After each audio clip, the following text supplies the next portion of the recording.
Hey, it's MK, and I am here with a Stitches and Stencils layout for you guys today. I am also playing along with Scraptember's prompts, and today's prompt is pattern paper. I am using a couple more of these leaves, acrylic leaves from Pear Tree cut files, and so I've already got them all peeled off from the previous layout. I've also pulled out a couple dies. This one is a die set that I believe came in a monthly box a couple years ago from my shop. I also have these Hero Arts dies, and then this one here is an Elizabeth Crafts die that I honestly haven't opened either one of these die sets. So I'm going to open them with you, for you, and use them today. So there is the Elizabeth Crafts, I think it was Everyday something number 29. I don't know how she labels them. This is a picture of my husband and I walking through a rainforest in Juneau, Alaska. Then I've got lots and lots of scraps of pattern papers, and I wanted to share with you guys a couple of my few favorite things that I like to do with pattern papers when I have a little bit of scraps like this. So I hope that they are handy, at least if not any little reminders of what to do with scraps, but that is what I have is pattern papers. And then I have this one here that was a pickup, like a cleanup of a bunch of mixed media that I was using. I think this one was a spray that I had all over my desk, and I cleaned it up using this sheet. I have this stencil here from Scrapping Reflections, and I'm going to apply it to this white cardstock. It's going to be my background. And for my stitching, I picked out these 3 threads, and I actually end up using 2 of the 801s. Thank you, Cindy, for having one with you handy for me to complete this layout at the retreat. And then these are the inks that I will be using. Pretty much every brown ink that Tim Holtz has ever made, and then the Forest Moss for a green. I also am going to be using my brand new in the shop piercing pad, which is this round piercing pad, and then my needle holder that has all of my needles in a magnetic case and has a special design on the front. I picked roses with my logo on it. There's other designs to choose from, like hibiscus and a mixed flower set, some roses, and then of course the sunflowers, which seem to be quite popular. Thanks, guys. All right, so I'm going to start off with the little knots, and I'm going to make my knots a different color. I think I start with what I think is the lightest and then work my way all the way to the darkest. So I can't remember if it's brushed corduroy that I do and then gathered twigs or vice versa. And then I'm going to end up in walnut stain to finish off the rest of my stencil. Actually, no, I finish off the edges of my stencil with ground espresso. That is what I do. So here is the ground espresso. Well, then when I peel my stencil back, I do know that the reveal of a stencil is supposed to be the favorite of them all. Again, I am so sorry for the shaking camera. I just did not. I even kept looking up, you guys. Am I shaking the camera? And I could have sworn I was not. But that was not the reveal I was looking for when I first revealed this stencil. It is gorgeous. I love it, but not what I was expecting. So I'm going to take the, I believe that says brushed corduroy. Yep, sorry, I'm reading my ink pad. I believe that says brushed corduroy, and I'm going to put it all over my white cardstock because I did not want white. I don't know what I was expecting when I thought, hey, let's put this on and it's going to magically all turn brown. But, you know, it was what it was, and I had the means to make it all brown, and it's going to look fabulous by the time that it is done. So I'm going to go ahead and ink this piece of paper up while visiting with my friends, and I clearly cannot talk and work at the same time. So it is quite choppy. I had to cut out a lot of hand movements and gestures while I talk with my hands, and some of them I completely forgot to cut out because they weren't in the video. So I do apologize about that. I love doing stencils like this because it's wood grain. It does not have to be perfect. It doesn't have to be smooth. It doesn't have to be well blended, because the highs and the lows of the ink and the impurities in the blending just adds to the texture of a wood grain. So I absolutely love how this is turning out, even though it's just a piece of paper and a stencil and a bunch of ink. That's it. I love the different inks that I used in my wood grain. So the knots have a vibrant esque to them, and then of course, you know, the deeper root grains have that darker image. And so I just really like how alive this stencil looks with all the different inks and whatnot inside. And then of course, anytime that you apply ink on top of ink, it is going to end up darker than when you started. So that is another plus to this whole entire exercise of how come it didn't turn brown when I put the stencil on? It was still white. Okay, and I especially love applying water to my distress inks. So I splatter on a little bit of water, and then of course I waited for it to dry, but magic of camera, I didn't have to. And now here comes the fun part. I am going to poke holes all the way around every single wood grain. Yes, I am. And I'm going to stitch around every single wood grain, and 12 hours later, I will show you guys what it looks like. But first, I'm going to take my watercolor paper.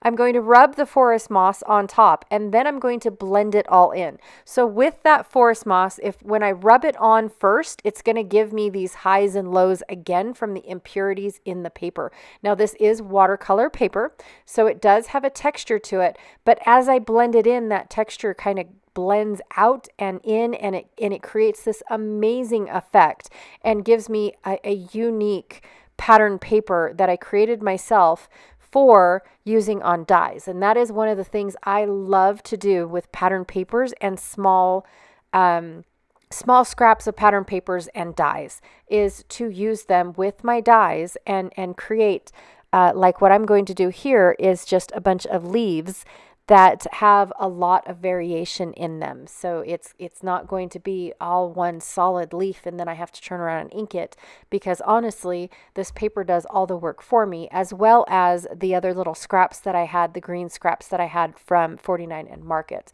So it's another fun little effect to do with your pattern paper, especially when you have microscopic little sizes and you really don't know what to do with them. So I'm going to share with you guys how many dies I can get on my little 3-inch plate from Stampin' Up, and I'm just going to secure them down with a little bit of washi tape. So that is a lot. If you guys don't think that a mini die cut machine is worth it, or it's not needed and you'd rather lug around your large die cut machine, I can get a lot of dies on this die cut, on this platform of die cuts, and it takes up a lot less footprint for my crops. So it is definitely something that I do. And then one of the other things that I did for myself was I made a little 6x8 I believe it's 6x8 binder that is like for travel scrapbooks. It's a Teresa Collins binder from several years back, and I turned it into a die cut binder for all the dies that actually fit in my machine, so I didn't have to guess or take dies that were too big and hope somebody would bring a larger die cut. So anyways, that is something that I did. And then I do apologize. I have no idea why it got blurry, but I took out that whole section of me using more pattern paper to double matte my photo. I do apologize about that, but it was so blurry. I couldn't even pretend to leave it in. It was nothing to see except a blob on my desk. It was great. So I also went through and die cut some more leaves out of the other green pattern paper that I had from 49 and Market. And now here is another pattern paper that I have. Again, it is from 49 and Market, but they're not the same size. And it's okay. Your eye pretends and makes stuff up if it doesn't really know what's going on, right? Your eyes do that. They're awesome machines. And so I'm going to make this piece of paper look like it goes from one side of my picture to the other side by putting a gap in, but I'm not going to waste my pattern paper and try to cut them down to be the same size. Your eye is never going to know that they are not the exact same size. So I'm going to actually line them up at the top instead of at the bottom. bottom because at the top, I'm going to put another pattern paper, just this tiny microscopic little piece of striped pattern paper up at the top to make it look like this wood, it's not wood, it's blue. I could be blue, I could be purple. Yeah, any of those colors.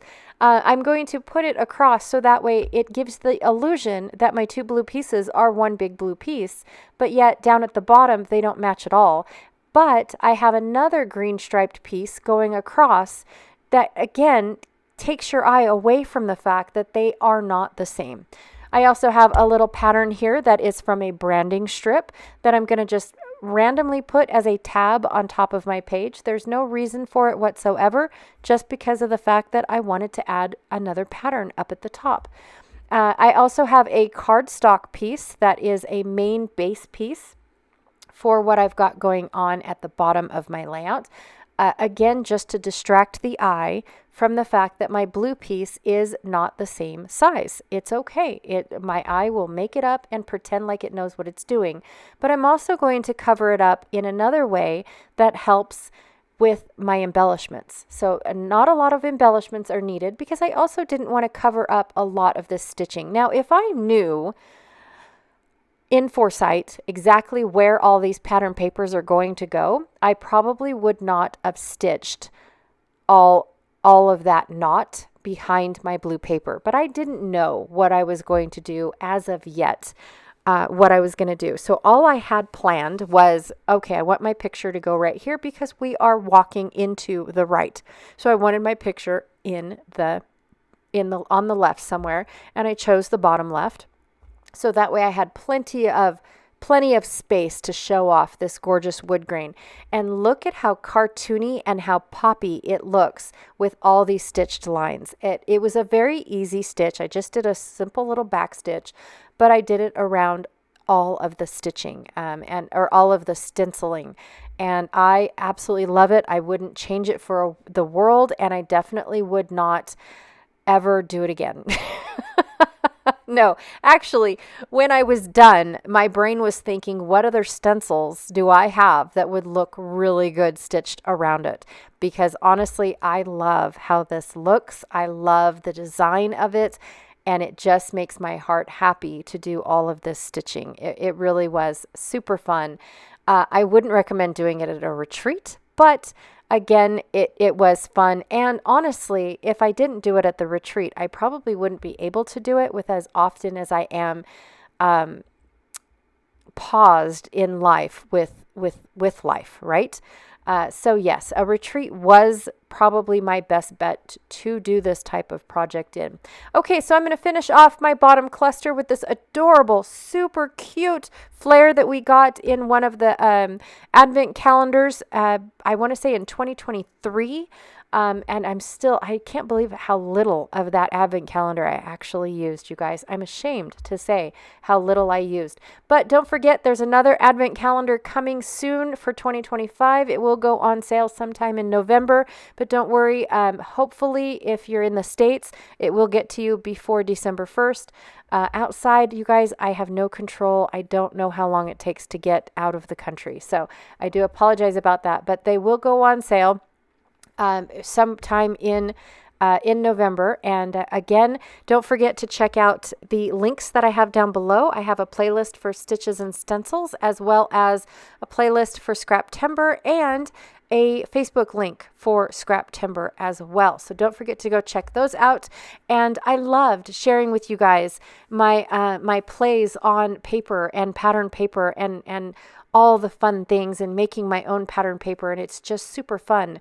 It's fun to play with paper, you guys. It really is. The sky is the limit when you have just a couple pieces of paper, honestly.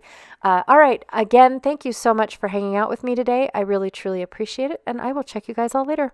Bye.